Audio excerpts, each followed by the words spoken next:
Hello, this is Matt from tracyandmatt.co.uk and from unboxings.com, and here, thanks to our friends over at Clove Technology, we have the full retail version of the LG Optimus 3D. I'm going to do a quick unboxing video for you, show you what you get with the actual pack here, or the box, and then we'll go away and do our full review. So, first of all, handset is immediately on top, and I'm going to come back to that in a second. Also in the box underneath we have the user guide and the getting started guide. We have a small troubleshooting guide, which is, well, actually the English part is one paragraph. Then have the charger, which is a UK 3-pin with USB connector on the bottom. Then we also have the battery, which is a 1540 milliamp hour battery. Then have a USB cable, which is a standard USB to micro USB sync charge cable. And then last of all, we have a wired headset, so 4-pole 3.5mm jack on one end, inline microphone with a small push button, and then the actual headphones themselves. Headphones look pretty good. They're the in-ear canal style headphones, and they look reasonably decent. Really the only thing I can say that we've got missing from the pack, obviously, or it's obvious right now, is different size rubber earbuds for the headphones or their wired headset. That's everything you get in the box. I'm going to do a quick look at the handset itself. So on the front we have a 4.3-inch display, which is WVGA 480 by 800 pixels, has 3D technology, as no doubt you gather from the 3D name, Optimus 3D. On the top here we have a forward-facing camera, which is used for video conferencing, and now Skype supports video calling on the Android handsets as well, so that's pretty cool. Next to that, which is possibly a little harder to make out on the video, we've got a couple of sensors, so an ambient light sensor and a proximity sensor. Speaker here just at the top as well.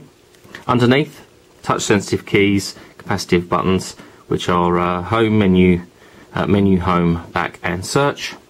On the left hand side we have a cover over the micro USB connector. As I say, that's for sync and charge. And underneath that we have a micro HDMI connector, so we can output to our TV or obviously a projector or whatever else. On the bottom we have a small hole there, which is the microphone, and on the right hand side, let's set it around this way, I have an up and down volume control there, and a 3D button. The 3D button actually launches like a 3D version of the user interface or menu structure, but 3D only works in the landscape orientation, doesn't work in portrait because of the nature of the 3D display. It doesn't work that way around, which is a bit of a shame, but that's the nature of the 3D technology on all handsets, and including the 3DS and all that kind of stuff at the moment, the glasses-free ones. On the back we have two cameras with two 5-megapixel autofocus cameras, so we can take 3D photographs or record 720p video in 3D. If we wanted to go down to just 2D, or we'll use a single camera and we can record 1080p as well, but 720p is the limit for actually recording 3D. On top we have 3.5mm headphone connector, or we can use our supplied wired headset, and then the power button next to that as well. The back cover pops off with a thumbnail just under there, and underneath we have the cavity for the battery, the SIM card slot here, and then a micro SDHC memory card socket supporting up to 32 gig micro SDHC memory cards. Back cover then just pops back on like so, and there we go. In terms of specification, there is a dual core 1 GHz processor. We have 512 meg of RAM, and this one's got 8 gig of built-in internal storage, which obviously you can supplement with the micro SDHC memory card, as I say, up to 32 gig supported. In terms of the other stuff on here, we obviously have built-in GPS, Wi-Fi supporting 802.11b GNN standards. It's quad band for GSM and tri-band for HSDPA, so it's going to work pretty much wherever you take it. If you're going abroad, or if you're on business or on holiday or whatever else, it should work in most countries. Size 128mm from top to bottom, 68mm wide, and just under 12mm thick, 11.9mm. Weight is fairly weighty, even without the battery, but including the battery it would be 168 grams. 3D LCD, as I say, only works around this way, not that way, so only works in landscape, not portrait, which is just the nature of the way 3D works.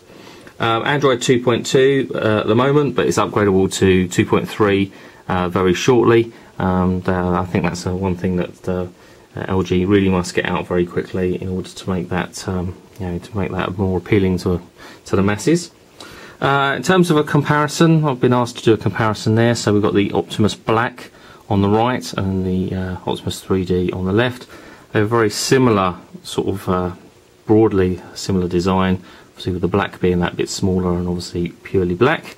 And in terms of thickness, the black is that bit thinner than the Optimus 3D, but that's to be expected with the dual cameras on the back and everything else. So that's just obviously a quick unboxing video and a little hardware tour of the Optimus 3D. We will have a full review for you over the next couple of weeks once we've had a chance to actually really try it out. If you want to see a little bit more detail of the Optimus 3D in terms of the menu and a demo of it actually in operation, please see my other video which is on the channel, which is an Optimus 3D hands-on video which I recorded last week. Just keeping this as being the unboxing video. If you want to follow me on Twitter, it's twitter.com/TracyandMatt or facebook.com/TracyandMatt.co.uk, and I'll be back soon with some more videos and reviews on TracyandMatt.co.uk. But for now, thanks for watching.